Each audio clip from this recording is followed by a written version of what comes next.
कह सकते हैं एक छात्रों का आंदोलन था। कुछ भाषाएँ थी जो हमारे जिला में थोपी जा रही थी। राज्य का भी आंदोलन नहीं था, जब स्टार्टिंग हुआ था, ये 2 जिलों का आंदोलन था। लेकिन चूँकि मुद्दा जेन्युइन था और एक ऐसा मुद्दा था जिससे झारखंड की जनमानस शोषित हो रही है और वो एक अहम कारण है झारखंड में गैर झारखंडियों का बढ़ता हुआ दबदबा। हर क्षेत्र में, एजुकेशन के क्षेत्र में, नियोजन के क्षेत्र में, टेंडर के क्षेत्र में, व्यापार के क्षेत्र में, हर विभाग में जो है गैर झारखंडियों का यहाँ लगातार दबदबा बढ़ने के कारण यहाँ की जो जनसांख्यिकी है वो डिस्टर्ब हो रही है, यहाँ की कल्चरल आइडेंटिटी डिस्टर्ब हो रही है, यहाँ के लोकेलिटी डिस्टर्ब हो रही है। तो एक जेन्युइन मुद्दा था जो झारखंड की ग्राउंड से एक साधारण छात्रों के द्वारा, जिनमें जयराम महतो कहिए, एक साधारण बैकग्राउंड से आने वाले युवाओं ने एक बहुत बड़े आंदोलन को तैयार किया और ये आंदोलन धीरे-धीरे आगे बढ़ा। और हमें आशा नहीं थी कि ये आंदोलन एक दिन इतना बृहद रूप धारण करेगा, इसके चर्चे, इसकी गूंज पूरे देश में, पूरे राज्य में सुनाई देगी। तो कहीं न कहीं एक सकारात्मक आंदोलन रहा और चूँकि जेनुइन आंदोलन था, झारखंड के ज्वलंत मुद्दों पर आधारित आंदोलन था, इसलिए आज इसको इतनी चर्चा और सफलता मिली। कहीं न कहीं उस समय भी लोगों को आपसे उम्मीद था जब आप आंदोलनकारी थे, अब एक राजनेता के रूप में उभर रहे हैं। क्या कहेंगे इस पे? लोगों का क्या कुछ रिएक्शन रहा इतने दिनों? देखिए एक्चुअली जब इस आंदोलन का शुरुआत हुआ था तो हम लोगों ने भी सोचा नहीं था कि हम राजनेता में अपने आप को रूपांतरण करना है। हम लोग सोचे थे एक आंदोलनकारी के रूप में जाने जाएँगे और जाने ही नहीं जाएँगे, आंदोलन के बाद समाप्त हो जाएगा, सरकार भाषा को वापस करेगी, हमारी माँग को पूरा करेगी, हम लोग अपने कामों में व्यस्त हो जाएँगे। हमें आशा नहीं थी कि हम लोग आंदोलन के खत्म होने के बाद फिर जाने जाएँगे या फिर इतनी बड़ी ज़िम्मेवारी को लेकर आगे बढ़ेंगे। लेकिन जब इस आंदोलन का स्टार्ट हुआ तो लोगों को एक उम्मीद मिली। चौक-चौराहा में लोग हमारी वीडियो को सुनने लगे हैं, बाकायदा घर में सुनने लगे हैं, अपने ग्रुपिंग में सुनने लगे हैं कि कोई एक लड़का आया है जो झारखंड के मुद्दे पर बात करता है और निडरता के साथ बात करता है। जो काम विधायक सांसदों को करना चाहिए था, ये वो लड़का कर रहा है। तो धीरे-धीरे हम लोग का ग्राफ बढ़ा, हम लोग का ग्रोथ होने लगा और जो झारखंड के तमाम मुद्दे थे, उन पर हम लोगों की एंट्री होने लगी और पूरे 2 साल भ्रमण के दौरान हम लोगों ने लोगों का फीडबैक जानना चाहा तो कहा कि एक सही समय है, माँग है, ये युवा झारखंड है और यहाँ एक नई पॉलिटिकल पार्टी की स्थापना हो जो अपनी एक अलग स्ट्रेटजी और आइडेंटिटी के साथ चुनाव को लड़े और हम लोगों ने उस पर एक प्रयास किया और अपनी पार्टी के माध्यम से आने वाले लोकसभा चुनाव, विधानसभा चुनाव में हम लोग अपनी बिगुल फूँकने की तैयारी में हैं। इससे पहले भी जितने भी राजनीतिक दल थे झारखंड में, शुरू से डोमिसाइल और स्थानीय नीति और रोजगार की मुद्दे को लेकर वो लोग सत्ता में आए हैं। लेकिन झारखंड का अब 24 साल हो चुका है, अभी तक इस स्थानीय मुद्दे को लेकर के अभी तक कोई सुनवाई नहीं हुई है। देखिए, सबसे पहली बात है कि गांधी जी या फिर किसी संत की एक कहानी है, मैं रिपीट करूँगा। एक एक महिला अपने छोटे बच्चे के साथ एक वैद्य के पास गई थी, इलाज कराने के लिए। तो जब उस वैद्य ने उसके बच्चे को देखा तो उसने कहा कि आप 2 दिन बाद आइएगा, मैं इसका इलाज ठीक कर दूँगा। तो फिर जब वो महिला 2 दिन के बाद अपने बच्चे के साथ पुनः उस वैद्य के पास आई, उस हकीम के पास आई, तो उन्होंने बताया कि इनका इलाज में क्या करना होगा? बोला ज़्यादा कुछ मत कहिएगा, इनको बोलिएगा कि ये गुड़ खाना छोड़ देंगे। तो वो महिला काफ़ी नाराज़ हो गई, बोली महाराज जब हम 2 दिन पहले आए थे और इतनी दूर से चल कर आए थे, तब भी आप हमको ये बात बता सकते थे कि गुड़ नहीं खाना है। तो उन्होंने बहुत विनम्रता से साथ कहा कि देखिए देवी, 2 दिन पहले तक हम खुद गुड़ खाया करते थे, आपके जाने के बाद मैंने गुड़ गुड़ खाना छोड़ा, तभी आज मैं आपके बेटे को सलाह दे रहा हूँ कि ये गुड़ ना खाए। तो ठीक उसी प्रकार जो हमारे पॉलिटिशियन हैं, ये कैसे नीति को बनाएँगे बताइए? किसी की मलेशिया में कंपनी है, किसी की दुबई में कंपनी है, किसी का 24 गो जिला में से 12 गो में मकान है, किसी का झारखंड के अलावे अन्य हमारे प्रदेशों में मकान है, फैक्ट्रियाँ हैं, कई सांसद ऐसे हैं जिनका 50 से अधिक विदेशी कंपनियों में शेयर है। तो ये लोग कैसे बात कह सकते हैं कि हम झारखंड के हितार्थ की बात करेंगे? देखिए, ये लोग एक ही शर्त पे बात कर सकते हैं कि हम झारखंड के हितार्थ में बात करेंगे। ये लोग कम से कम इन्हें अपनी संपत्ति का 70 से 80% हिस्सा दान करना होगा। क्योंकि हमने विधायक चुना था, हमने सांसद चुना था, हमने व्यापारी नहीं चुना था और इन्होंने एक व्यापारी होता है तो समझ में आता है भाई व्यापारी काम है व्यापार करना, वो कफन पे भी व्यापार करता है। लेकिन ये उससे भी गया गुजरा कार्य करते हैं। 90% 10% लोग ईमानदार होंगे, ईमानदार लोगों को मेरा नमस्कार रहता है। लेकिन 90-80% लोग ऐसे हैं जिनको अगर कफन तो छोड़िए, मुर्दे के गुर्दे को गर्दे से उठाकर व्यापार करेंगे, उस टाइप प्रवृत्ति के लोग हैं। तो वही गांधी की कहानी या फिर जो महात्मा की कहानी सुनी थी, गुड़ खाना छोड़ना होगा, तभी आप दूसरे को बोलेंगे कि गुड़ मत खाओ। तो ये लोग भ्रष्टाचारी छोड़ेंगे तभी तो ये भ्रष्टाचार मुक्त झारखंड का निर्माण कर सकते हैं। ये लोग खुद दलदल में फंसे हैं, अनगिनत अगर बोले तो ईमानदारी पूर्वक खाली ईडी छापा मार दे तो हर एक झारखंड के विधायकों के पास कई हजार करोड़ की संपत्ति बरामद होगी। आपका मन भी बन चुका है, कई बार आपका बयान भी जारी हो गया। आप कहाँ से लड़ने वाले हैं? गिरिडीह लोकसभा, चूंकि मेरा जो घर है, मेरा जो गढ़ है, जहाँ मेरा वोटर आईडी है, जहाँ मेरे मतलब जहाँ मेरी कर्म भूमि है, मैं वहां से चुनाव लड़ने की तैयारी अच्छा, में। आपने बाहरी सांसद और विधायक के बारे में हमेशा बोला है, मुखर होकर बोले, और देखा जाए गिरिडीह लोकसभा में झारखंड के सांसद गिरिडीह लोकसभा क्यों चुने हैं? दूसरे सांसद तो बाहरी सांसद के बारे में ज्यादा ही बोले हैं, तो तरह से चुनाव लड़ सकते हैं। आपका ये चर्चा भी था कि आपका कर्म भूमि धनबाद भी रहा है, तो धनबाद जी, मैं आज भी मेरा दिल कहता है कि धन्यवाद, लेकिन बात ये हो जा रहा है कि हमारी पार्टी का, हमारे संगठन का और मेरा ये मानना है कि पहला वोट मैं खुद के दूं। धनबाद मेरा वोटर आईडी कार्ड नहीं है, तो धनबाद मेरा वोटर का आईडी कार्ड हो तो मैं धनबाद ही कुछ करता, लेकिन गिरिडीह, और मैं नेक्स्ट टाइम जरूर आपकी इस मनोकामना को पूर्ण करूंगा, धनबाद से मैं प्रत्याशी बनूंगा। झारखंड के अलावा, सॉरी, गिरिडीह के अलावा और कहाँ से आपके प्रत्याशी खड़े होंगे? कोडरमा, हजारीबाग है, रांची है, और देख रहे हैं कोल्हान की सीटों पर अगर हम लोग अपने आप को बूथ स्तर पर मजबूती पाएंगे तो वहां पर भी हम लोग चर्चा करेंगे। चतरा के बारे में क्या सोचा? चतरा में हमारा प्रत्याशी रहेगा। चतरा चूंकि केबीसी का सवाल है तो वहां से तो हम लोग भागेंगे नहीं, चतरा में हमारा प्रत्याशी रहेगा। एक बात ये भी सामने आई है कि कहीं न कहीं अगर आप जीतते हैं, तो एग्जाम्पल के तौर पे अरविंद केजरीवाल भी जीत करके गठबंधन बनाए थे। कहीं आप भी कहीं न कहीं बीजेपी के साथ क्या गठबंधन बनाएँगे अगर देखिए, जीते हैं तो? भारतीय जनता पार्टी और हमारी विचारधारा में बहुत भिन्नता है। सबसे पहला बात है, आज तक हम समझ में आता है कि लोग स्वयं के लिए राजनीति करते हैं या फिर एक विचारधारा की राजनीति करते हैं, जो किसी 4 बार दल बदल के विधायक बनते हैं।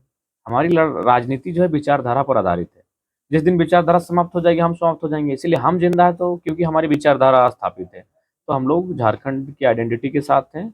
भारतीय जनता पार्टी वो नेशनल पॉलिटिक्स करती है, हम लोग रीजनल पॉलिटिक्स के लिए आए हैं, और जब नेशनल जाएंगे तो देखा जाएगा। लेकिन भारतीय जनता पार्टी के साथ जो भी हमारे विचार, वो पूंजीवाद को सपोर्ट करती है। हम लोग किसान के बच्चे हैं, किसान को समझते हैं, तो बिल्कुल काफ़ी भिन्नता है। हमारी लड़ाई जल जमीन जंगल की है, हमारी लड़ाई सामाजिक न्याय की है, सभी तबका सभी वर्ग के माने कल्याण की है, तो उस पर हम लोग फोकस कर रहे हैं। नेशनल पार्टी 195 कैंडिडेट का लिस्ट जारी की है, आप सेंट्रल रीजनल पार्टियों की लिस्ट जारी नहीं कर पाए कैंडिडेट का?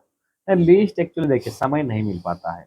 लिस्ट जो जारी होगा मेरे हस्ताक्षर से होगा, और मैं इतना व्यस्त हूँ कि मुझे हस्ताक्षर करने का समय नहीं मिल पाता है, क्योंकि मेरा लेटर पैड मेरे घर में है, तो घर जाने का समय तक नहीं मिल पाता है। कई बार दिनों से मैं घर नहीं जा पाया हूँ, तो जैसे घर जाऊँगा एक आध दिन में हमारे हस्ताक्षर के साथ जो भी हमारे प्रत्याशी हैं उनके नामों की घोषणा कर दी जाएगी। जितने बार आप लोगों ने आपने सभा किया है, आपकी जो विचारधारा रही है, तो आप जो चुनाव लड़ने जा रहे हैं, तो आपकी क्या कुछ मैनिफेस्टो रहेंगे? देखिए, स्वाभाविक सी बात है, चुनाव मुद्दों पे ही लड़े जाते हैं, मैनिफेस्टो पर ही लड़े जाते हैं।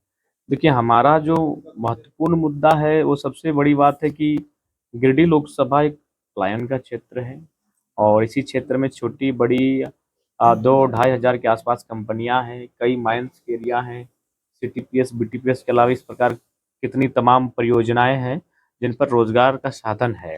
किंतु पॉलिटिशियन हमारा उदासीन होने के कारण वहाँ पर गैर राज्यों का दबदबा बढ़ता गया है, जो कि कतई उचित नहीं है। गैर राज्य के लोगों का हमने कभी ये नहीं कहा कि आए, नियम से आए, 25% की हिस्सेदारी में आए, 75% निजी सेक्टर में भी झारखंडियों के लिए रहेगा।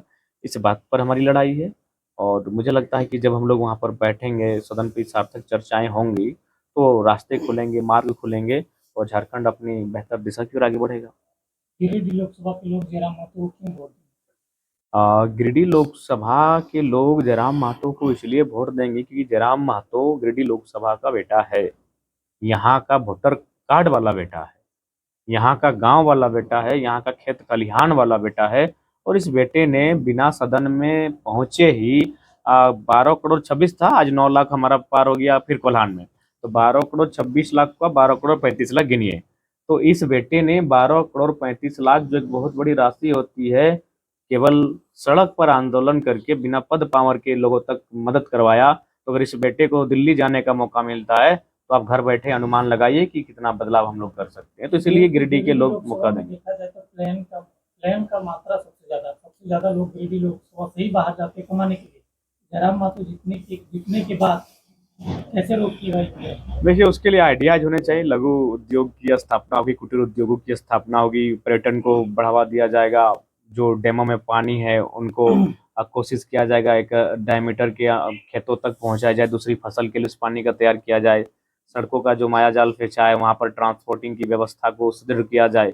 तो बहुत सारे वैकल्पिक मार्ग है जिन पर हम लोग चर्चा करके और एक जनप्रतिनिधि जब उस पर हस्तक्षेप करेगा तो बेहतर ही होगी। देखिए, जनप्रतिनिधि अगर हस्तक्षेप करेंगे तो कोई भी बिगड़ा हुआ काम बन जाता है, तो निश्चय ही हम लोग उस पर बेहतर कार्य करेंगे। एक समस्या टाइगर जी दिल्ली आप जाएंगे ऐसा आप सोच रहे हैं, जनता भी सोच रही है कि टाइगर दिल्ली जाएगा, और जिस तरह से सोशल मीडिया में देखे हैं कि टाइगर को पिंजरे में बंद कर देंगे, वहां से दिल्ली जाएंगे। देखिए, ये पिंजरे में बंद रहने वाला टाइगर नहीं है, ये उस पिंजरे को तोड़ के निकल जाएगा। वो गीत सुने थे ना कि पिंजरे को तोड़ के चिड़िया उड़ो, तो वही हाल होगा। ये टाइगर पिंजरे में नहीं रहेगा। आदरणीय पत्रकार महोदय, क्योंकि आप अगर चुनाव भी लड़ने जा रहे हैं, लोगों की एक समस्या रहती है कि आम सभा के अलावा अगर लोगों को आपसे अगर अपना समस्या सुनाना है तो क्या कुछ माध्यम रहेगा उसका? जी हाँ, हम लोग का माध्यम है, प्रधान कार्यालय है, वहाँ प्रत्येक दिन नहीं करने से भी 30-40 औसत शिकायत आती है। उन शाम को 2 दिन में जब वहाँ जाके हम बैठते हैं तो उन शिकायतों का समाधान करते हैं, टेलीफोनिक समाधान करते हैं।